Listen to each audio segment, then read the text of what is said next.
আসসালামু আলাইকুম। গতকালকে বাটা শোরুমে সন্ত্রাসী আক্রমণ হওয়ার পরে আমার মনে একটা প্রশ্ন জাগছে। আমি এটাকে সন্ত্রাসী আক্রমণ বলবো কেন? সন্ত্রাসী আক্রমণ বলবো শোনেন, কারণ সেখানে লুটপাট চালানো হয়েছে, সেখানে আক্রমণ করা হয়েছে। আমি এটাকে সন্ত্রাসী আক্রমণে বলবো। তারপর থেকে আমার মনে একটা প্রশ্ন জাগছে, সত্যি বাটা কোন দেশের আপনার প্রতিষ্ঠান? পরবর্তীতে আমি কি করছি, আমাদের দেশের যেসব মেন স্ট্রিম মিডিয়াগুলো আছে সেসব মেন স্ট্রিম মিডিয়াগুলোর দিকে আমি নজর দিছি। তারা আমাদেরকে কোনো প্রতিবেদন দেয়নি বাটা কোন দেশের প্রতিষ্ঠান, কোনো প্রতিবেদন দেয়নি। তারপরে কিন্তু আমার কাছে আরও খারাপ লাগছে, এত বড় বড় মেইন স্ট্রিম মিডিয়া তারা কোনো প্রতিবেদন দেবে না, শুধুমাত্র ঢালুয়াভাবে মানে কিছু কথা বলে যাবে। এটা তো হতে পারে না, তাই না? পরবর্তীতে আমি ডিপসিককে প্রশ্ন করছি বাটা কোন দেশের প্রতিষ্ঠান, তখন তারা আমাকে উত্তর দিছে যে বাটা হচ্ছে যে শেখ প্রজাতন্ত্রের একটা প্রতিষ্ঠান।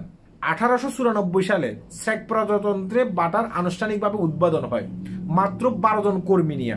শুধুমাত্র বাংলাদেশে নয়, বিশ্বের অনেক জায়গায় তাদের এই প্রতিষ্ঠানটা ছড়িয়ে ছিটিয়ে আছে।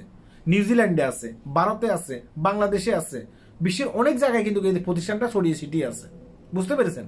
কিন্তু দুর্ভাগ্যের বিষয় হচ্ছে কি জানেন, শুধুমাত্র আমাদের বাংলাদেশে আক্রমণটা হয়েছে, বিশ্বের অন্য কোথাও এই বাটা প্রতিষ্ঠানে আক্রমণ হয়নি। আজকে আপনার একটা জিনিস চিন্তা করছেন, এই বাটা প্রতিষ্ঠানে কতগুলো মানুষ চাকরি করতো পুরো বাংলাদেশে? এই মানুষগুলো এখন দেখা গেছে কি চাকরি হারাবার অবস্থা বসে আছে, কারণ তাদের ব্যবসা না চললে মানুষগুলোকে কিভাবে রাখবে? যারা চাকরি করতো কিন্তু তারা বাংলাদেশি। এত বড় একটা প্রতিষ্ঠানে আক্রমণ করা হয়েছে, অথচ আমাদের বাংলাদেশের কোনো মিডিয়া ঢালোভাবে কোনো প্রতিবেদন করে নাই যে আপনারা যে এখানে আক্রমণটা করছেন এটা উচিত করেন নাই। এটা আমেরিকান কিংবা ইসরায়েলের কোনো পণ্য নয়, এটা হচ্ছে চেক প্রজাতন্ত্রের একটা প্রতিষ্ঠান। যে চেক প্রজাতন্ত্রের সাথে, আমেরিকার সাথে, যে চেক প্রজাতন্ত্রের সাথে ইসরায়েলের সাথে কোনো সম্পর্ক নেই এই বাটা প্রতিষ্ঠান নিয়ে। এটা আমাদের জন্য খুবই দুর্ভাগ্যের বিষয়। আজকে ডিপসিককে যখন আমি প্রশ্ন করছি, ডিপসিক সরাসরি আমাকে উত্তর দিয়ে দিছে কি আমাদের বাংলাদেশে কি ডিপসিক নেই? আমাদের বাংলাদেশে কি গুগল নেই? না শুধুমাত্র এক শ্রেণীর লোক আমাদেরকে বলবো সত্য নাকি, আর আমরা বলবো হ্যাঁ হ্যাঁ সত্য, আমরা যা বলেন তাই রাইট। এভাবে কি দেশ চলবে? এভাবে দেশ চলবে না। একজন অশিক্ষিত ব্যক্তি যদি অনেক কিছু জানতে পারে, আপনার মতো একজন শিক্ষিত ব্যক্তি কেন জানতে পারবে না? আমি আমার কথা বলছি, আমি কিন্তু পড়াশোনা বেশি করিনি। তাহলে আমি জানলে আপনি কেন জানবেন না?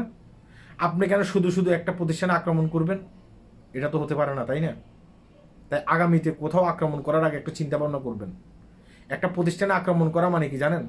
সেই প্রতিষ্ঠানকে আপনি ধ্বংস করে দেওয়া, সেই প্রতিষ্ঠানের অনেকগুলো কর্মীকে আপনি পথে বসিয়ে দেওয়া। আজকে বাটাতে যারা কাজ করতো তারা কিন্তু পথে বসে আছে অনেক ক্ষেত্রে। বুঝতে পেরেছেন? একটা প্রতিষ্ঠান গড়াইয়ে উঠাইতে একজন ব্যক্তির যে কত কষ্ট হয় সেটা হয়তো আপনি বুঝবেন না, কারণ আপনি একজন সন্ত্রাসী, আপনি একটা শোরুমে আক্রমণ করেছেন। হ্যাঁ, সত্যিই বলছি। আল্লাহ হাফেজ।